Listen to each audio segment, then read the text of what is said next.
बच्चों, उम्मीद है कि आप सब खैरियत से होंगे। आज का जो हमारा टॉपिक है वो है 11 चैप्टर, और 11 चैप्टर में हमने ये डिस्कस करना है पीरियड्स के बारे में और पीरियोडिसिटी के बारे में।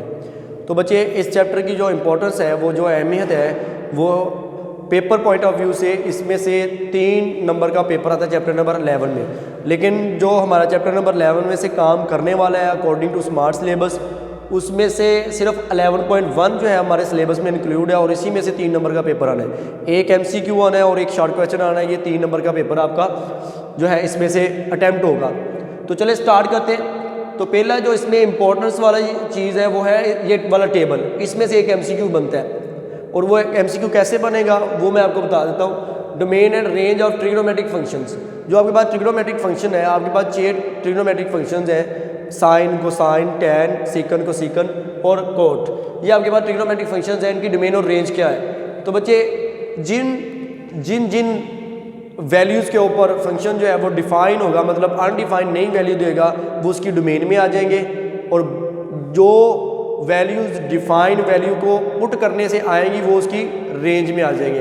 तो चले ज़रा देखें, हमारे पास साइन एक्स की जो डोमेन होगी वो सारे के सारे रियल नंबर होंगे। मतलब एक्स की जगह पे आर की वैल्यू डालते जाए और वाई की वैल्यू निकलती आएगी, और इसकी वाई की जो वैल्यू है वो कहाँ तक रहेगी? वो y greater than or equal to -1 के इक्वल, और y less than or equal to 1।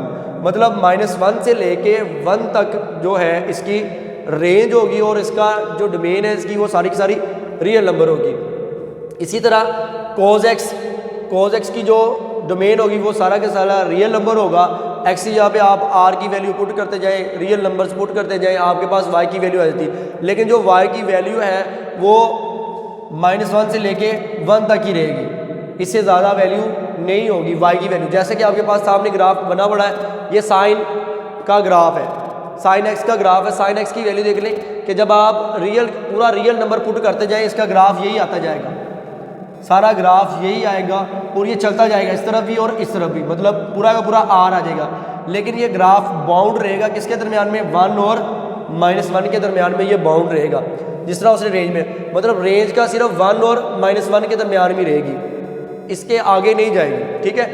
और नेक्स्ट जो है हमारे पास है tan x। टैन, आपने ये देखना टैन किसके ऊपर अनडिफाइंड होता है। टैन हमें सबको पता है, पिछले चैप्टर में हम डिस्कस कर चुके हैं कि ये π/2 पे अनडिफाइंड होता है। तो जिसके ऊपर अनडिफाइंड होता है तो ये उसकी डोमेन में से निकल जाएगा। तो π/2 जो है इसको अनडिफाइंड करता है। π/2 इसको किस तरह अनडिफाइन करता है? साइन एक्स cos x किसकी वैल्यू होती है? साइन π/2 और cos π/2 वैल्यू पुट करें तो साइन π/2 पे 1 होता है, cos π/2 पे क्या होता है? 0 होता है। तो ये 1/0 इन्फिनिटी आ जाएगा, तो ये अनडिफाइंड हो जाएगा। इसी तरह cot x जो है वो पाई के ऊपर अनडिफाइंड हो जाएगा, और सीकन जो है वो π/2 के ऊपर अनडिफाइंड हो जाएगा, और कोसिकन जो है वो पाई के ऊपर अनडिफाइंड हो जाएगा। तो मतलब ये सारे के सारे जिन जो फंक्शन जिस वैल्यू पे अनडिफाइंड होता है वो इसकी रेंज में से, अब डोमेन में से निकाल देंगे उसको। तो देखिए ज़रा, टेंजेंट जो है वो π/2 पे अनडिफाइंड होता है। तो लेकिन अगर ये π/2 पे अनडिफाइंड होता है तो इसका मतलब इसके जितने भी मल्टीपल्स होंगे π/2 के, उसके ऊपर भी ये अनडिफाइंड होगा। तो ये फार्मूला लिखा है 2k + 1 × π/2, मतलब k की जगह z में से कोई भी वैल्यू पुट करते जाए, आपको π/2 के मल्टीपल मिलते जाएंगे, और उन π/2 के मल्टीपल्स के ऊपर ये क्या होगा? अनडिफाइंड होगा। इस तरह cot x जो है वो पाई के ऊपर अनडिफाइंड होता है। तो पाई का जो मल्टीपल है वो पुट करते जाए तो उसके ऊपर जितने भी वो पाई के मल्टीपल है अनडिफाइंड करेंगे वो इसकी डोमेन में से निकल जाएंगे, बाकी सारी की इसकी डोमेन आ जाएगी। इसी तरह इसकी रेंज जो आएगी वो y आएगी, और इसकी भी रेंज क्या आएगी? पूरा का पूरा y आएगा, मतलब कि y एक्सिस पूरा का पूरा आ जाएगा, और वो r होगा y एक्सिस पूरा आपके पास। ठीक है। उसके बाद कोसिकन है। कोसिकन में जो है वो पाई का मल्टीपल जो पुट करते हैं वहाँ पे अनडिफाइंड होता है, और k बिलोंग टू z है। और इसके बारे में एक बात बता दूं कि y ग्रेटर देन, इसकी जो रेंज आ रही है वो y greater than or equal to 1 आ रही है। मतलब क्या है कि y की वैल्यू जो आएगी आपके पास वो 1 से बड़े, और 1 को इंक्लूड करके सारे नंबर आए 1 2 3 अप टू सो ऑन, और y जो दूसरा आएगा आपके पास y less than or equal to -1, मतलब -1 -2 -3। इसका मतलब क्या है कि इसके अंदर सिर्फ 0 इंक्लूड नहीं होगा, बाकी सारे के सारी वैल्यूज जो है रेंज में इंक्लूड होगी। इस तरह सेकंड फंक्शन में होगा इसकी रेंज में कि 0 इंक्लूड नहीं होगा, बाकी सारी वैल्यूज इसके अंदर इंक्लूड होगी। तो और सीकन एक्स किसके ऊपर अनडिफाइंड है, पाई बाई 2 के ऊपर अनडिफाइंड है, क्योंकि कॉज पाई बाई 2 के ऊपर 0 देता है तो 1/0 ये अनडिफाइंड हो जाएगा। ठीक है, तो बच्चे इस टेबल में से एक MCQ बन के आता है, ये टेबल बहुत इंपॉर्टेंट है, इसको आपने तैयार कर लेना है। तो आगे चलते हैं हम बात करते हैं period of trigonometric functions. Trigonometric function के पीरियड क्या होते हैं, उसका क्या मतलब है पीरियड, ट्रिग्नोमेट्रिक फंक्शन की पीरियड का। तो बच्चे पीरियड आपको सिंपली अगर ज़बान में बताऊं कि पीरियोडिसिटी या पीरियड वो ऐसा नंबर होता है जिसके ऊपर वो फंक्शन जो है अपनी वैल्यू को रिपीट करता है, सेम वही वैल्यू आनी शुरू हो जाती है। तो बच्चे वो देखते हैं, मैं पहले ये सारी डेफिनेशन बोल देता हूँ। All the trigonometric functions repeat their values for each increase और decrease of 2 pi in theta.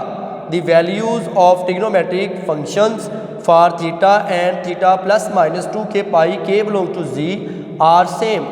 This behavior of trigonometric functions is called periodicity.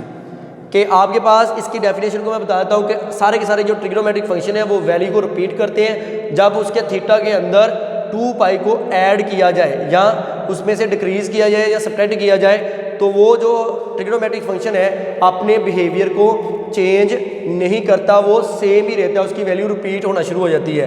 तो बच्चे आगे जाके लिखा हुआ है theta and theta plus minus 2 के पाई के बिलोंग टू जी, मतलब के मल्टीपल भी आप इसमें 2 पाई के जो है मल्टीपल भी पुट करते जाएंगे ना, थीटा में ऐड करते जाएंगे या सब्ट्रैक्ट करते जाएंगे, तब भी उसका बिहेवियर जो है वो सेम ही रहेगा, वो चेंज नहीं होगा, उसकी वैल्यू रिपीट हो जाएगी।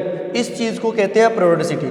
मतलब 2k पाई इसके मल्टीपल्स इसमें पुट करते जाए तो इसकी पीरियोडिसिटी क्या होगी, इसका बिहेवियर सेम रहेगा। अब आगे बात करते हैं हम पीरियड की। पीरियड में क्या होगा कि पीरियड में a smallest positive value which when added to original circular measure of the angle which gives the same value of the function is called period.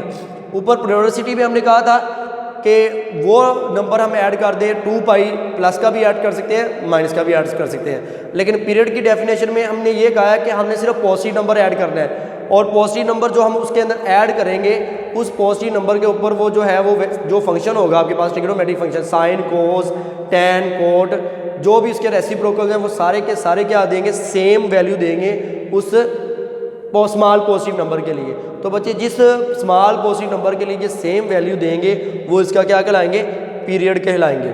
उस साइन कोस टैन जो भी आपके पास फंक्शन है उसका क्या कहलाएंगे, पीरियड कहलाएंगे। पीरियोडिसिटी और पीरियड में सिर्फ ये फ़र्क है कि ये इसमें मल्टीपल्स भी आ रहे हैं और माइनस वाले भी आ रहे हैं, लेकिन पीरियड में क्या आ रहा है, सिर्फ पॉजिटिव स्मॉल नंबर जिसके ऊपर सबसे पहले वो रिपीट होना शुरू करता है, वो वाली वैल्यू आपके पास पीरियड में आएगी। तो देखिए बच्चे आपके पास ज़रा देखिए मैंने एक साइन एक्स का ग्राफ ड्रा किया है, साइन एक्स का ग्राफ है ये।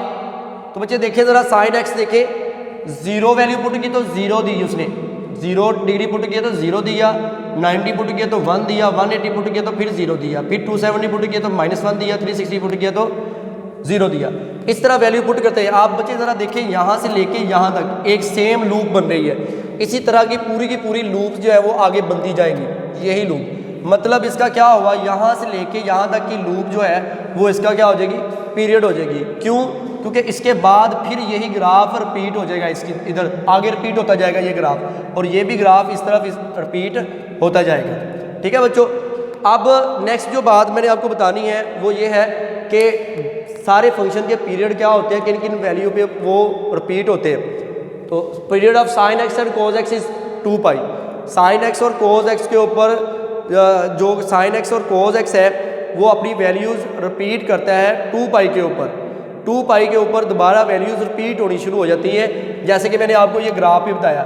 2 पाई के ऊपर दोबारा फिर देखें 2 पाई से लेके यहाँ तक आपके पास वैल्यू क्या आ रही है, इसकी y की वैल्यू 0 आ रही है, 1 आ रही है, 0 आ रही है, -1 आ रही है, और फिर 0 रिपीट हो गई है।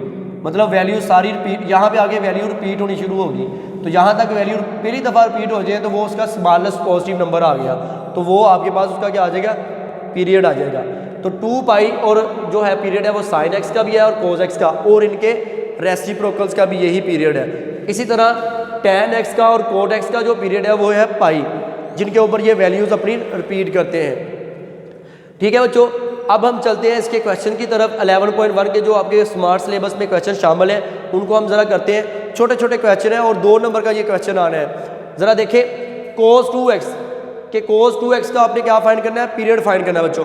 तो cos 2x का जो पीरियड होगा वो आपने फाइंड करना है। We know that period of cos x, हमें cos x का पीरियड मालूम है लेकिन 2x का पीरियड मालूम नहीं है। cos x का पीरियड क्या है हमारे पास, 2 पाई। हमने ये पीछे बात कही थी कि x के अंदर क्या ऐड कर दें, 2 पाई ऐड कर दें तो वापस वही वैल्यू रिपीट हो जाएगी, मतलब इक्वल टू फिर वही थीटा आ जाएगा, जैसे कि हमने 9.4 में किया था कि इक्वल टू थीटा आ जाएगा, जैसे साइन x प्लस 2 पाई पे फिर ये क्या देगा, साइन x देगा।